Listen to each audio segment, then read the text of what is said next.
Greetings, my gentlemen. I'm Gent, and welcome back to the Gentleman's Chat. And I'm so happy that we're using the farm background. Well, we do know we're going to heaven in this episode, so it makes sense. That's the closest thing we have to it.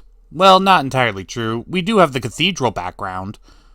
Ugh, I hate the cathedral background. The residents there just keep throwing holy water on me. Well, that's what happens when you animate their Jesus statue and have it do a Macarena. Enough stalling! Let's check on Snake Boy in heaven! Right. This is Hazbin Hotel Season 2, Episode 2. So the episode begins with our favorite snake boy, Serpentius, as he is not in the best position at the moment.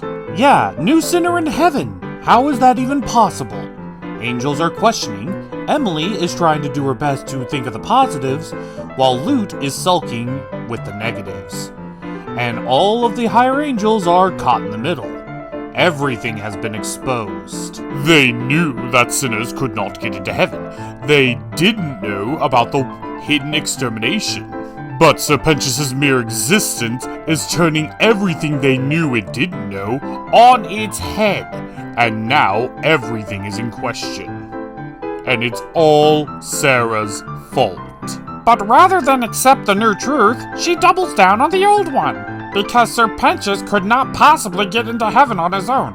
He was a loser, he's a sinner, he's supposed to be in hell, he must have tricked the system.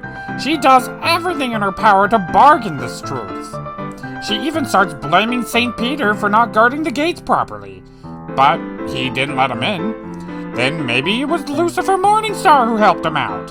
But nope, didn't happen either.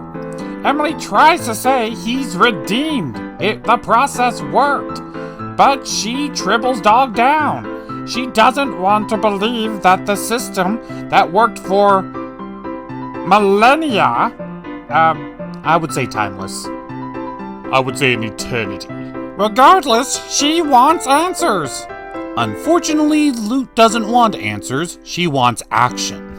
She moves that they exterminate Serpentius immediately because he killed Adam, and exterminate all of hell because that's an act of war. Not taking into account they've been killing them for millennia at this point, with billions on their hands, but, you know, nobody said that she wasn't a hypocrite.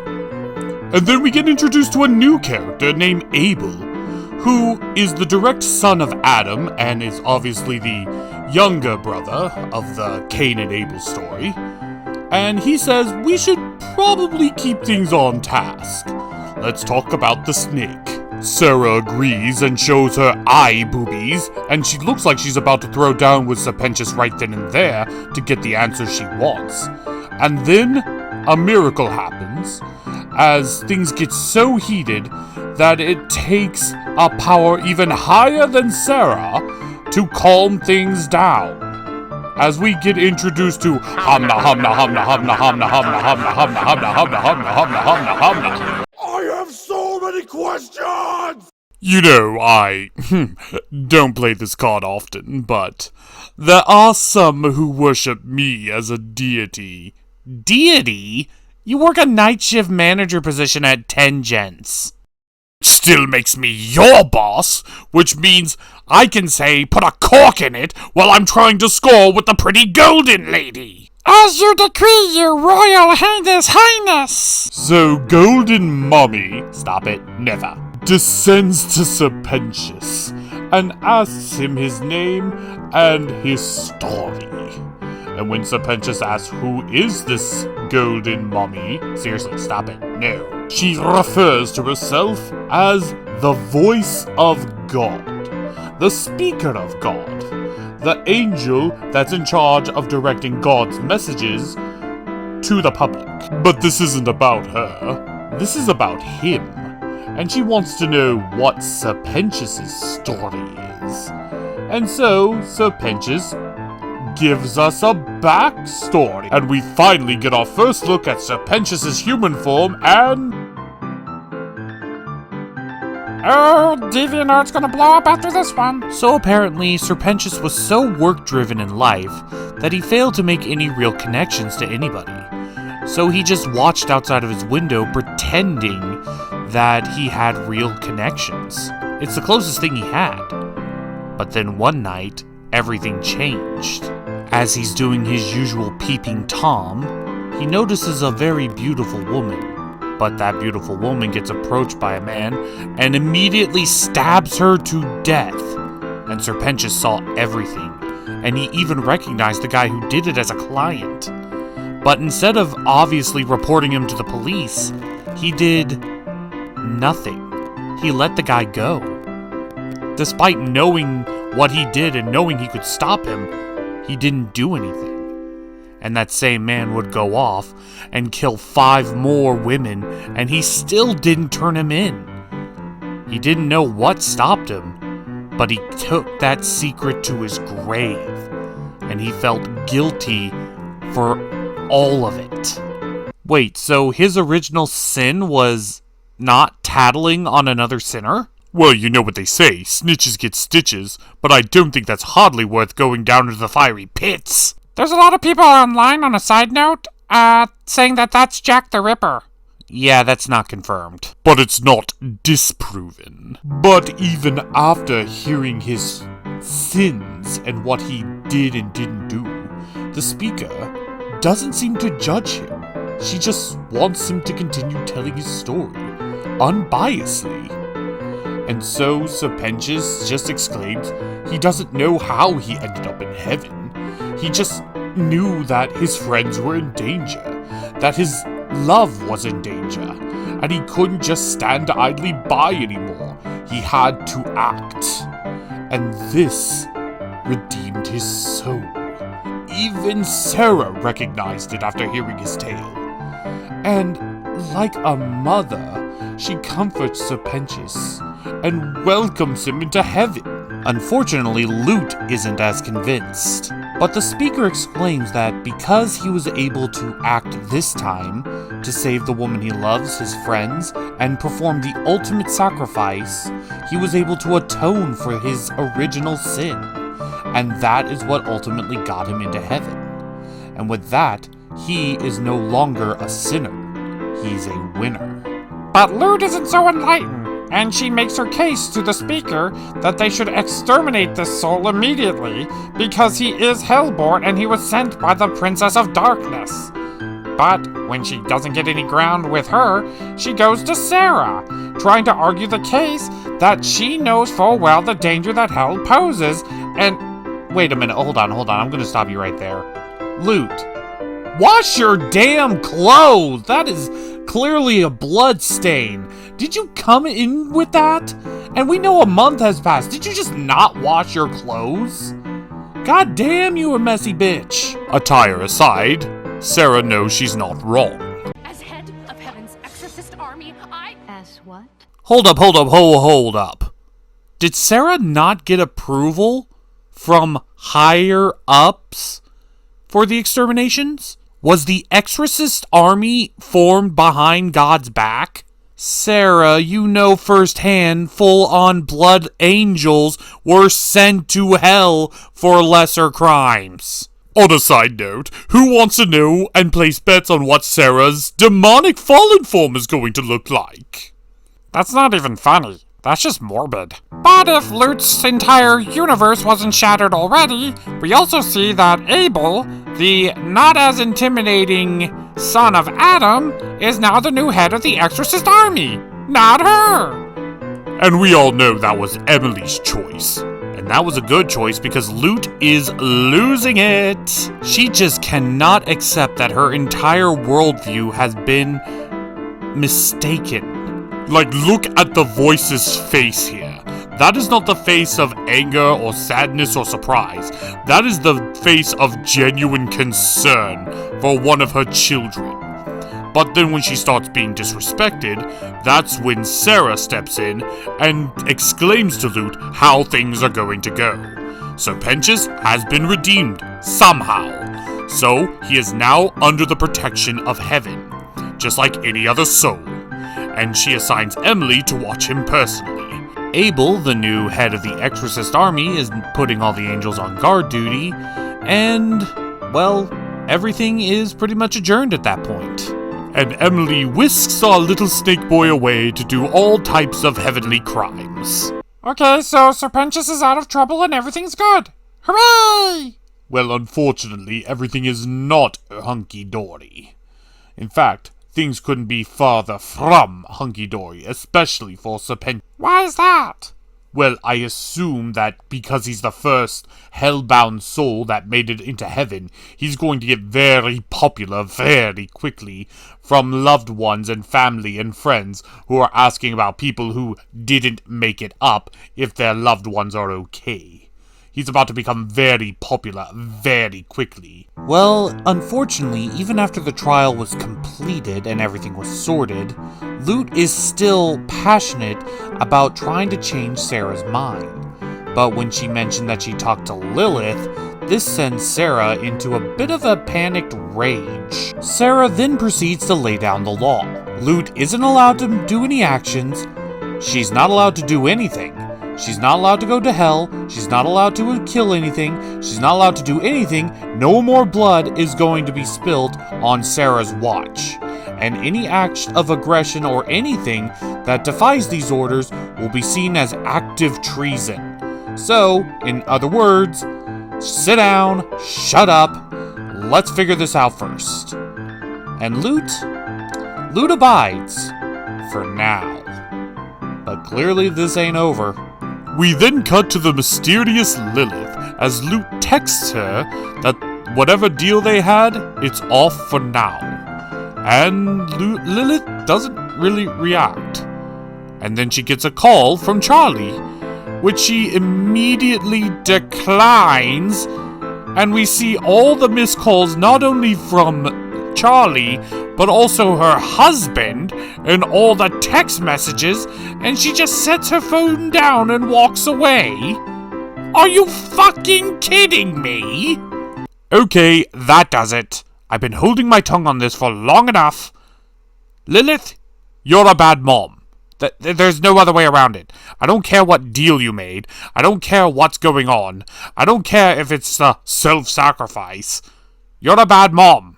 You are being a genuinely bad mom. So we do a hard cut to Serpentius as he's being forced to hang out with Emily, as Emily refuses to leave his side until he is 100% satisfied with Heaven's stay. I'm sure she's done this razzle-dazzle bit several times before, so there's no reason to believe why it wouldn't work on Serpentius. Throwing a bunch of sugar in his face, throwing a bunch of cute animals in his face, acting all sweet and lovey-dovey and adorable. But Serpentius doesn't seem to be reciprocating as much as she would have liked. There is only one thing he desires, and that's to know if his friends are okay, and if he can talk to them. Emily does assure him that his friends are more or less okay, but unfortunately, there's no way he can talk to them, because he's in heaven. That's how redemption works. You don't go down, you can only go up. She continues to try to build up his spirits by saying that he's special, that he's one of a kind, that nothing like him has ever existed before. But Serpentius, having a very negative personality, sees that in the most negative way possible as, I'm alone, no one is like me, I am 100% isolated, which is understandably 100% not what Emily meant, but she might as well have said it. So, begins a song trying to showcase of just how awesome heaven is and how special Serpentius is.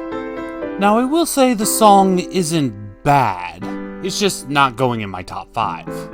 I do like the hidden details that every single frame where Emily is advertising heaven, Serpentius is doing some destruction of property or taking. All of it leading to Serpentius building a massive machine and having his own solo bit, where he's trying to escape heaven and return to hell. But you know, now that I think about it, everything that Emily is showing him is kind of just superficial stuff. And that's all it is. Stuff. Distractions. It's not actually addressing the core issue of what Serpentius is going through. He was alone in life, found friends in hell, and now he's alone in heaven. kind of makes you wonder how many other souls that are just like Serpentius that are only using heaven's distractions as just that, distractions, and not actually addressing the fact that they have loved ones in hell that might have been slaughtered, and they don't even know it. Maybe we should just stick to talking about the song here. Oh, right. It was good. Serpentius has a surprisingly good singing voice. And I love the ending. It was quite shocking. Really? That's all you got to say? Well, what do you want me to say? It's not a bad song, it's just not my favorite. And a lot of my enjoyment of it is carried by the background visuals. We later cut to Sarah speaking with the Speaker of God, as she is confessing her sins and trying to figure out what she is supposed to do from moving forward. Now that it's finally set in that Serpentius, a hellbound soul, redeemed himself, then that poses the question, how many other souls could have been redeemed that she deemed worthy of being executed? This in turn leads us into another song right away, where Sarah is talking about how she allowed all of those poor souls in hell, trapped by their sins, to be exterminated under her watch. She may not have been the one slaying them, but there's just as much blood on her hands for allowing it to happen in the first place. The Speaker of God also gets a singing role in this, and she pretty much tells Sarah that she needs to be the one to bear this cross.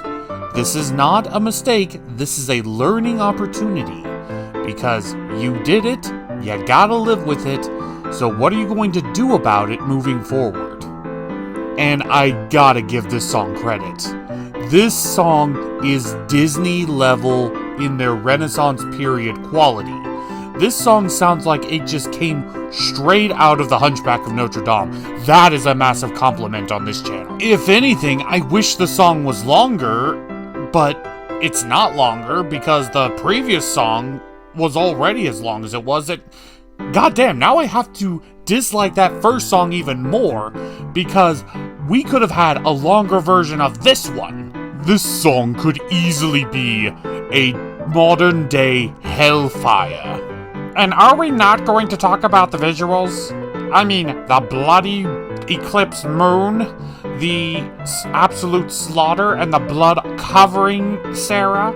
The fact that the Speaker of God isn't judging her, but telling her it's all a lesson, and is flying away while Sarah is reaching out trying to chase after her for redemption. And then there's that final line right at the very end.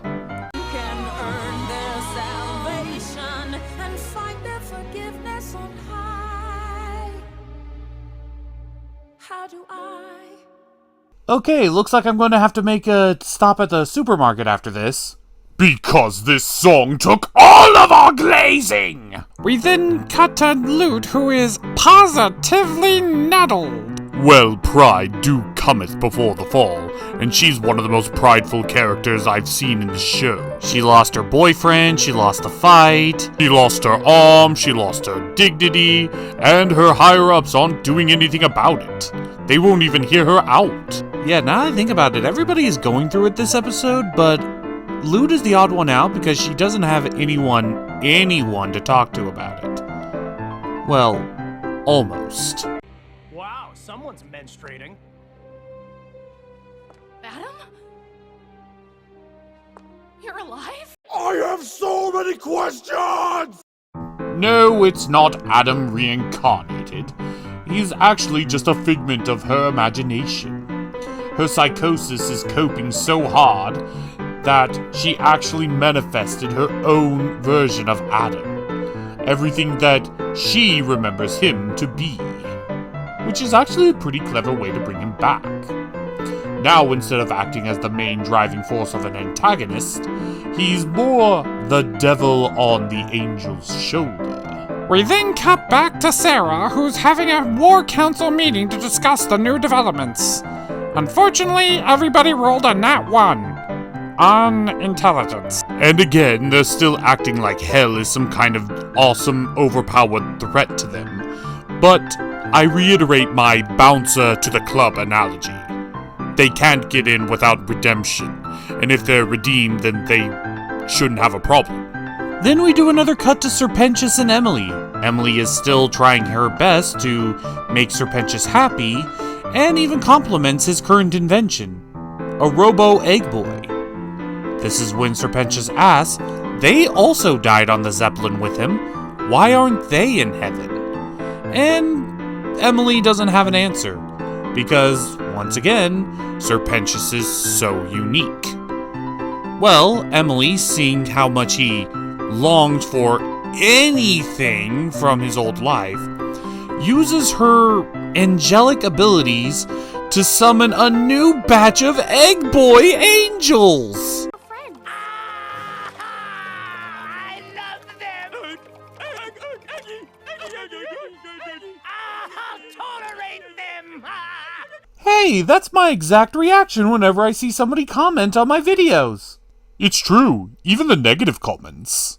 Well, we do a hard cut to Lute as we see her incredible crash out of monumental proportions while singing probably one of the best hit songs of 2025 this year, as well as at least top 3 on everyone's list on Hazbin Hotel's songs of Season 2. Gravity. The visuals, the lyrics, the beat, everything's flawless. No wonder this song was used to promote the series when it first started. It's so good! Even if it all boils down to just her throwing a massive temper tantrum in her old boss's office, the lyrics alone make me believe that they're setting her up as the overarching bad guy of the series. And unlike the V's who feel like Team Rocket, she genuinely feels like a Giovanni. I mean, listen to these lyrics. You're hell's great savior. Will you still when I return the favor? Take the one you need, make you watch him bleed. Will you break thinking how you couldn't save her? Straight up fire! It also serves to show just how deep the cult of Adam truly went, when she doesn't even recognize her own hypocrisy and her own deep-seated rooted prejudices that have been planting and growing for millennia.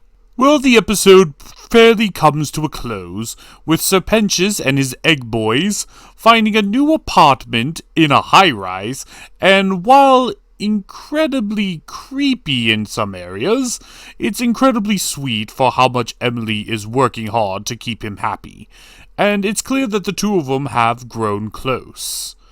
But unfortunately, all good feelings come to an end when Sarah announces to all of heaven that they're closing heaven off from all realms and putting all souls going into heaven through a massive security checkpoint for the security of heaven, for a problem that she caused, for a problem that is not a problem because hell-born souls can't get to heaven without redeeming themselves or are given access to heaven. So it's a little bit of a mixed bag there, but we'll just leave that lie because I've talked about it so many times. I'm just tired of them ignoring that massive plot hole. I'm more interested in the wording. She said all realms. Does that imply that there's more than one? Or at least more than one afterlife? Is there more than just Earth, Heaven, and Hell? Is there a Valhalla? Are we going to see Valhalla? I wouldn't get your hopes up on that. But the wording does play into that idea. Serpentius asks what do they do about Charlie, which immediately sends Emily into realizing they haven't told Charlie anything yet, so she opens up a portal to hell and says she'll be right back, and I'm guessing this is where the last episode ended, but Serpentius does chase after her, only in vain, to see his friends, forcing our poor little snake boy to go back into his room, crawl into bed, and cry himself to sleep. Well, that's a depressing way to end this episode. Now, you see, this right here? This should have been episode 1. All that wow factor that I mentioned in the previous episode that the first episode didn't have, this one had it. Look at them spoiling us with 3 songs, and 2 of them absolutely amazing, and a third above average. I'll listen to it, on off occasions, if I'm not checking my playlist. I love the sheer irony that Serpentius ended up in heaven, which turned into his own little private hell. Yeah, Emily and Serpentius really stole the show this time. It shows that just because you're in paradise doesn't make you happy. Sarah is definitely going through it, and all of it is self-inflicted, so I don't really feel too bad for her. But as for Lute, well, she's definitely having her villain origin story. There's no questioning that. If she's not the big bad boss by the end of the series, I don't know what is. And of course, there's the angelic phoenix mummy in the room. How are they going to move the story forward with her? I'm curious to see. Also, Adam and St. Peter were also a really nice treat. I really like their duo. Of course, we all pretty much know that the Lute and the other exterminators are totally going to betray him. Possibly even kill him. But we're just gonna have to see how that plays out. But until next time, I'm Gent. I'm Decipher. I'm Rehash, and this has been a Gentleman's Chat. And we'll see you all next time. Bye-bye. But Serpentius does make a point to say, what do they wow, that take was horrendous. Gent, are you just having a seizure? I don't know what that was. Hey, here, maybe drink some water. You know I don't drink water. It's lemonade or nothing. I'll have an Arnold Palmer if you don't mind.